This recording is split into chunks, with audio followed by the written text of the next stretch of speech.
नमस्कार दोस्तों, study time में आपका फिर से मैं बहुत बहुत स्वागत करता हूं। दोस्तों, अभी कुछ दिन पहले 2 दिन पहले जो एजी साहब थे, एडवोकेट जनरल ऑफ एमपी, उन्होंने एक अभिमत दिया था सरकार को, और सरकार ने उस अभिमत को इस न्यूज़ के हिसाब से मान लिया है। इस न्यूज़ में बताया गया है, उसे मान लिया गया है।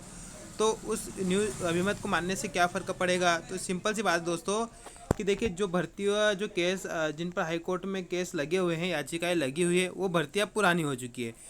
अब सरकार लाना चाहती है नई भर्तियाँ, क्योंकि आपको पता है, मैंने पहले ही कहा था कि अब आने वाले टाइम में क्या है, इलेक्शन है। तो भर्तियाँ लाने से क्या फ़र्क पड़ता है? बहुत बड़ा फ़र्क पड़ता है, क्योंकि भर्ती में लाखों कैंडिडेट बैठते हैं। ठीक है, तो ये एक बहुत बड़ा टारगेट होता है, इसलिए नई भर्तियाँ आएगी। मैं भर्तियाँ आने की बात कर रहा हूँ, मैं ज्वाइनिंग की बात नहीं कर रहा हूँ। ओके, भर्तियाँ आना, परीक्षा होना और ज्वाइनिंग होने में बहुत ही फ़र्क होता है दोस्तों। अब जैसे कि अभी तक क्या लग रहा था कि 27% की रोक लगी हुई है, सबको पता है, इसलिए भर्तियाँ नहीं आ सकती। लेकिन यहाँ पर एडवोकेट जनरल ने जो अभिमत दिया, उस अभिमत के हिसाब से जो भी नई नौकरियाँ है, शैक्षणिक संस्था में दिया जा सकता है 27% आरक्षण। आप देखिए, यहाँ पर उन्होंने खुद कहा है कि हाईकोर्ट की 6 याचिकाओं पर रोक है, उन्हें छोड़कर बाकी सब पर मिलेगा लाभ। यहाँ पर अब सरकार का अगला कदम भी बताया जा रहा है कि 64 विभागों में 1 लाख से ज़्यादा खाली पदों की भर्ती प्रक्रिया जल्द शुरू होगी। और ये देखिए, और एक बात यहाँ पर और है कि पीएससी, चिकित्सा और शिक्षकों की भर्ती में 14% आरक्षण रहेगा। मतलब कि यहाँ पर ये कहने का मतलब ये है कि अगर ये भर्तियाँ होती है, ओके, अनुमति मिलने के बाद, तो वो अनुमति अगर गवर्नमेंट हाईकोर्ट देती है, तो ये 14% के हिसाब से कर सकते हैं। ओके, ये तो अब आने वाले टाइम में ही पता चलेगा, होगी कि नहीं होगी, किस हिसाब से होगी, ये तो हाई कोर्ट ही डिसाइड करेगा। ओके, उसके बाद यहाँ पर देखिए, पुरुषेंद्र कौशल, इन्होंने क्या कहा है कि पहले स्थिति क्लियर नहीं थी, अब बड़े आरक्षण का लाभ देकर भर्तियाँ कर सकती है सरकार। इन्होंने भी यही कहा है कि आप इन 6 याचिकाओं को छोड़कर, इन 6 याचिकाओं में जो भर्तियाँ लगी है उनको छोड़कर बाकी नई भर्तियाँ आप निकाल सकते हो।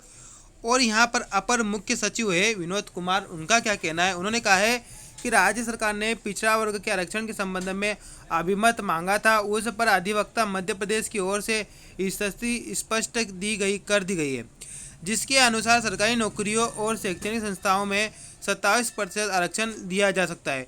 इस अभिमत के अनुसार आगे ही भर्तियां की जाएगी। मतलब सरकार ने दोस्तों, यहाँ पर मुख्य सचिव है, अपर मुख्य सचिव विनोद कुमार, उनके अनुसार आने वाली भर्तियां 27% के हिसाब से ही होगी। और ये है, देखिए, 1 लाख पद खाली है, किन किन विभागों में आप खुद देख लीजिए, जिसमें स्कूल शिक्षा विभाग में करीबन अभी 10,000 पद भरे जा सकते हैं, रिक्त पदों की बात की जा रही है। ओके, और गृह विभाग में 7,661 पद, और स्वास्थ्य विभाग में 14,349 पद, जनजातीय विभाग में 6,500 पद, और इसी के अनुसार वन विभाग में 7,425 पद, राजस्व विभाग में 5,000 पद, और कृषि विभाग में 2,500 पद, और अन्य विभागों में करीबन 36,000 पद। तो करीबन 1 लाख से ज़्यादा पद खाली है, और ये भर्ती आप गवर्नमेंट आने वाले टाइम में कर सकती है। 2021 तो निकल चुका है, मतलब कि अब निकलने ही वाला है। ये भर्ती आपको देखने को मिल सकती है 2022 में। और अब जो है, जो भर्तियाँ अभी ज्वाइनिंग जिनमें बची हुई है, जैसे कुछ परीक्षा है, लोक सेवा आयोग की है, शिक्षक भर्ती है, इनको लेकर सरकार का स्पष्ट है कि इन पर अभी याचिकाएं लगी है, तो इन पर तो हाई कोर्ट के क्लियरेशन के बाद ही आगे कुछ होगा। ओके, तो वो हमें 1 सितंबर को पता चलेगा। लेकिन यहाँ पर सब चीज़ें क्लियर कर दी गई है कि सरकार का इंटेंशन क्या है। सरकार आने वाले नई भर्तियाँ लाने चाह रही है दोस्तों, आने वाले टाइम में, और आपको देखने को भी मिलेगी।